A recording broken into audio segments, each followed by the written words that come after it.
Welcome to this Locky Micah explainer. We really believe that you don't actually need a passport to experience the world. Sometimes all you need is the right recipe. Today, we are diving into an absolute classic, bringing the bustling, vibrant energy of international street food straight into your own kitchen. We're going to break down how to build an incredible Greek gyro plate from scratch. We're talking hand-cut fries, warm homemade pita, and a tzatziki sauce so bright and fresh you'll want to put it on literally everything.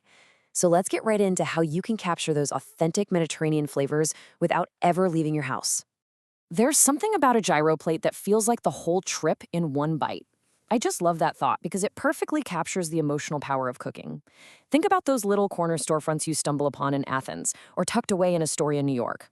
You walk in and boom, that warm, intoxicating smell of roasting meat, garlic, and oregano just hits you right in the face. Every single shop has its own closely guarded family recipe, but the foundation, it's always the same. It's incredibly well-seasoned meat, a perfectly crisp fry, and just the right amount of snap and acid to balance the richness. And we are going to recreate that exact magic today.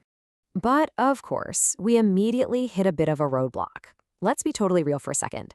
How many of us actually have a massive, spinning, vertical meat rotisserie taking up counter space next to our coffee maker? Yeah, probably zero. This is usually the exact moment home cooks throw in the towel on making a gyro. We all tend to think you need highly specialized commercial equipment to get that signature texture. Those crispy edges and juicy centers that only come from shaving the meat right off a hot spit. Well, here is our brilliant little workaround. We are throwing out the need for a rotisserie entirely. Our Locky Mike High method is honestly a total game changer. It's so simple. We take heavily seasoned ground beef, press it completely flat between two sheets of parchment paper, and just bake it in the standard oven. This method perfectly, and I mean perfectly, replicates that even, gently charred slab of meat that you can easily slice up into those classic thin gyro strips. No crazy equipment required whatsoever. The real secret to getting that traditional gyro taste lies entirely in the spice blend. We're taking 1.5 pounds of ground beef, though, hey, you could totally swap in ground lamb or a beef-lamb blend if you want to go the ultra-traditional route. To that meat, we're adding 4 cloves of pungent minced garlic, plenty of dried oregano, warm cumin, a good hit of paprika, some olive oil, a splash of red wine vinegar, and your standard salt and black pepper. Now, here is the absolutely crucial part. Once you mix these highly aromatic flavors into the beef, you have to cover it and let it rest in the fridge for at least an hour. Don't skip this. That resting time is non-negotiable because it lets those deep spices fully infuse the meat. So once your meat has had time to chill and marinate, the actual cooking process is ridiculously easy. First, you turn that seasoned beef onto a sheet of parchment, top it with another sheet, and just use a rolling pin to press it down into an even 1/4-inch thickness. Peel off that top layer of paper and bake the meat right on a sheet pan at 400 degrees Fahrenheit, that's 200 degrees Celsius, for about 12 to 15 minutes. You're looking for an internal temp of 160 degrees. Let it rest for a few minutes, slice it into thin strips, and just like that, you've got beautifully charred gyro meat ready to go. Okay, but you absolutely cannot have a top-tier gyro without a solid foundation. And for us, that means warm, handcrafted pita bread. Sure, you could easily grab a bag at the grocery store, but taking the time to make your own puffy, fresh pita from scratch, it completely elevates the whole plate. It really takes this from a quick weeknight dinner into a truly authentic, sit-down sensory experience. And don't let bread making intimidate you. It is so much more approachable than you might think. You just whisk together 2 cups of all-purpose flour, a little instant yeast, a pinch of sugar, and some salt. Add some warm water and olive oil and knead it until it's nice and smooth. Let it hang out in a warm spot for an hour until it doubles in size. Then you just divide up the dough, roll it out, and toss it onto a hot, dry cast iron skillet for literally 1 to 2 minutes per side. Hearing that dough sizzle on a smoking hot skillet is exactly how you get those beautiful, authentic charred bubbles and that soft, pillowy texture. Now this brings us to what is arguably my favorite part of this whole explainer. Why do we put the French fries actually inside the wrap? If you haven't had a truly authentic street gyro before, this might seem a little wild. But tucking the fries right into the pita isn't just some fun internet gimmick. It's the traditional way it's done in classic Greek street food shops. Because honestly, why put them on the side? When they're inside the wrap, the fries absorb all those amazing juices from the meat and the tang of the sauce, giving you this incredible textural contrast all in a single bite. But to make sure those fries actually hold their own inside a juicy, saucy sandwich, we've got to use the classic 2-fry method. We start with thick-cut russet potatoes, and we soak them in cold water for 30 minutes to pull out all that excess starch. Dry them thoroughly, and then the magic happens. The first fry goes down at 325 degrees until the potatoes are soft but still pretty pale.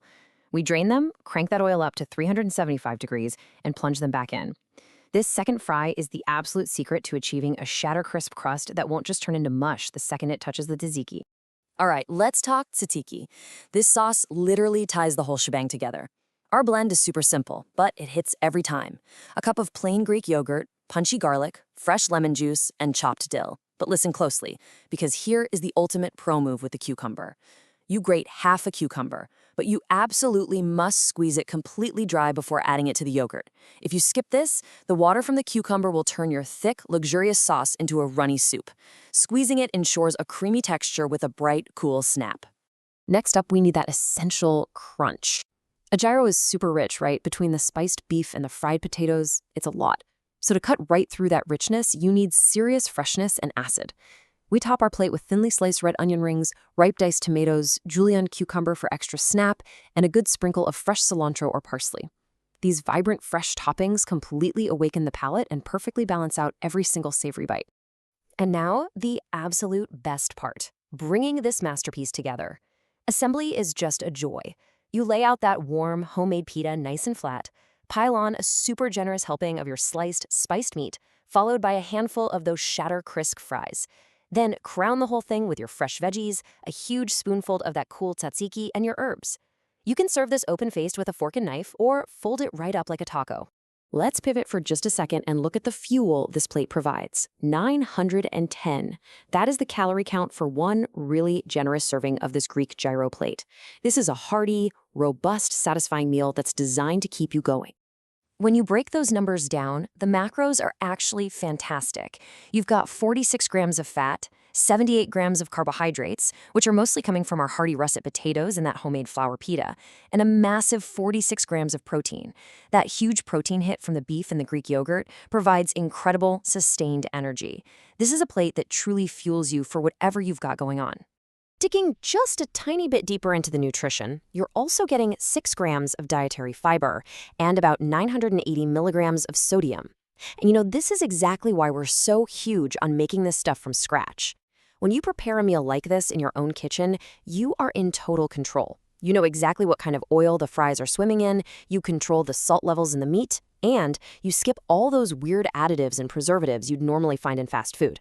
To truly make this a complete globe-trotting experience right at your dining table, let's talk pairings. If you're pouring wine, a crisp, dry white like an Asurtico cuts through the richness beautifully, or a light red like Pinot Mavro works perfectly without overpowering the herbs. More of a beer fan? A cold Greek lager like Mythos is the ultimate classic street food pairing. For non-alcoholic options, Iran, which is a really refreshing salted yogurt drink, or even just sparkling lemon water are fantastic.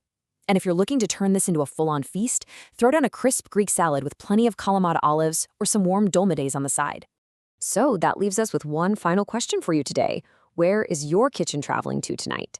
We really hope this Locky Mikey explainer has inspired you to skip the delivery app, get your hands just a little bit floury, and absolutely conquer this recipe. Food is honestly one of the greatest ways we can explore the world, and there is just so much joy in bringing those global flavors right to your own table. Thanks so much for hanging out with us, and happy cooking.